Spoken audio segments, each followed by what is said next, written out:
একদম বঙ্গোপসাগরের তীরে আমি দাঁড়িয়ে রয়েছি। একদম কংক্রিটের চাঙড় চূর্ণ বিচূর্ণ হয়ে গেছে সমুদ্রের ঢেউয়ের দাপটে।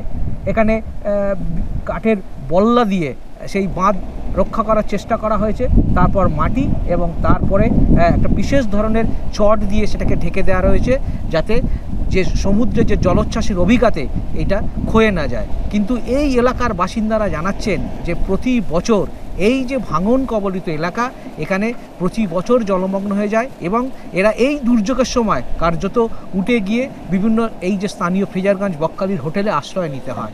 তারা দুর্যোগের এলেই তারা কার্যত আতঙ্কিত হয়ে পড়েন। তাদের সন্তান, বৃদ্ধ মানুষজন, বাড়ির পোষ্য সবাইকে নিয়ে কোথায় যাবেন সেটা ভেবেই উঠতে পারেন না। আবারও একটা দুর্যোগ শিওরে আবারও এই ফ্রেজারগঞ্জের এই এলাকার বাসিন্দারা দুর্যোগের আশঙ্কায় সিঁদুরে মেঘ দেখছেন।